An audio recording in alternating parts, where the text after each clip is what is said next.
आप देख रहे हैं दिल्ली क्राइम न्यूज 24, सच की बुलंद आवाज। नमस्कार। पाकुड़ में आदि कर्मी अभियान की शुरुआत। ग्रामीण व आदिवासी समुदायों को मिलेगा सरकारी सेवाओं का लाभ। पाकुड़ जिले के उपायुक्त मनीष कुमार ने शनिवार को एक प्रेस कॉन्फ्रेंस आयोजित कर आदि कर्मी अभियान यानी कि रिस्पॉन्सिव गवर्नेंस प्रोग्राम की औपचारिक शुरुआत की। इस अवसर पर उपायुक्त के साथ अनुमंडल पदाधिकारी एसडीएम भी उपस्थित थे। इस अभियान का मुख्य उद्देश्य ग्रामीण और दूरदराज के क्षेत्रों में रहने वाले आदिवासी समुदायों तक सरकारी सेवाओं और योजनाओं को पहुंचाना है। उपायुक्त ने बताया कि इस पहल के माध्यम से शिक्षा, स्वास्थ्य, पोषण, आजीविका, पेंशन तथा अन्य जन कल्याणकारी योजनाओं से वंचित लोगों को लाभान्वित किया जाएगा।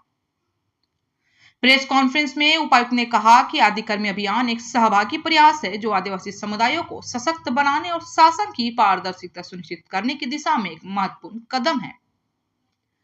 अभियान के अंतर्गत जिले के विभिन्न प्रखंडों और पंचायतों में विशेष शिविर लगाए जाएंगे, जहां लाभुकों को समस्याओं का समाधान कर उन्हें योजनाओं से जोड़ा जाएगा।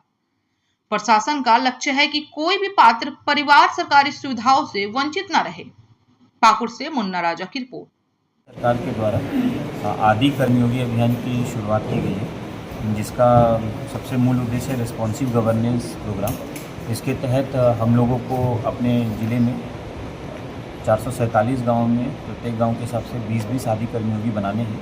इसके लिए हम लोगों ने ज़िला में जो डिस्ट्रिक्ट प्रोसेस लैब ट्रेनिंग है वो ऑलरेडी चालू कर दी है। इसके बाद ब्लॉक स्तर पे और उसके बाद सभी गाँवों में कार्यशाला होंगी, लोग आदि कर्मयोगी बनेंगे। इसका जो मुख्य उद्देश्य है उसमें हम लोगों को बॉटम अप अप्रोच लेना है। जो भी गांव वालों की समस्याएं होती हैं, जो उनके प्रॉब्लम्स होते हैं और जो भी उनकी एस्पिरेशंस हैं, उसको हम लोग किस तरह से कैप्चर करें और बॉटम अप अप्रोच लेते हुए उन्हीं एस्पिरेशन से हम लोग विजन डॉक्यूमेंट बनाए 2030। ये 2 अक्टूबर को इसके लिए एक विशेष ग्राम सभा का भी आयोजन किया जाएगा। पूरे सितंबर माह में प्रत्येक गाँव में जो हमारे block level trainers, district level trainers हैं, वो गाँव को गोद भी लेंगे और हर जगह मीटिंग, चौपाल, focus group discussions, transit work इत्यादि कराया जाएगा। तो अल्टीमेटली इससे जितने भी हमारे ट्राइबल डिस्ट्रिक्ट्स हैं उसके जितने भी ट्राइबल विलेजेस हैं उसमें ट्राइबल जो हमारे जनजाति के लोग हैं उनको जोड़ते हुए किस प्रकार से उनके एस्पिरेशंस को हम लोग विजन में कन्वर्ट कर सकें, इसी के लिए ये पूरा अभियान है।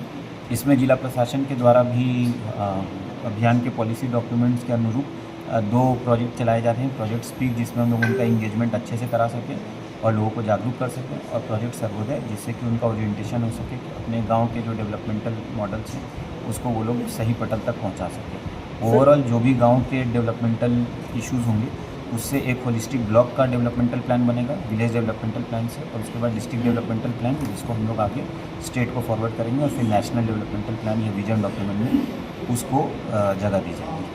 कितने गाँव चरण में 447 गाँव को हम लोगों ने चिन्हित कर लिया है। इसमें हम लोग सबसे पहले तो ट्रेनिंग कराएंगे और सभी जो हमारे फ्रंटलाइन वर्कर्स हैं, पीआरआई मेंबर्स हैं और आप लोग के माध्यम से भी लोगों तक जागरूकता पहुंचेगी। उसके बाद जितने हमारे आदि कर्मयोगी बनेंगे और जितने भी ट्रेनर्स हैं मैक्सिमम, चाहे वो स्टेट लेवल, डिस्ट्रिक्ट लेवल और ब्लॉक लेवल, तो उसमें हम लोग की कोशिश रहेगी कि प्रत्येक गाँव को कम से कम किसी एक के द्वारा गोद लिया जाए। इसमें एक आदि सेवा केंद्र का भी निर्माण कराया जाएगा, जिसमें कि किसी प्रकार की सेवाएं जैसे बहुत तरह की होती हैं जो पंचायतों में मिल रही है, उसी को और किस तरह से सुदृढ़ तरीके से हम लोग सैचुरेट कर सकते हैं। सर, मूलभूत निकल के आती है, चाहे वो रोड की हो, चाहे वो किसी प्रकार के सर्विस डिलीवरी की हो, चाहे उनके पेयजल की हो, जिस भी समस्या को ग्रामीण स्तर से ग्राम सभा कराते हैं और जिस प्रकार से प्रोजेक्ट्स को लिया जाता है जिला लेवल पर, अब उन सारे प्रोजेक्ट्स को जिला लेवल पे ना लेते हुए जो पॉलिसी डॉक्यूमेंट है स्टेट लेवल और नेशनल लेवल पे भी उसी को एकोमोडेट करके स्कीम्स दी जाएंगी। तो इसका जो फाइनल आउटकम है, जो फंड का डिसबर्समेंट भी है, जैसा कि मंत्रालय के द्वारा भी बताया गया है, वो उन्हीं स्कीम्स जिसका चयन किया गया होगा उस पर ही भारत सरकार के द्वारा, पीएम जनमन में और राज्य सरकार के द्वारा भी दिया जाएगा।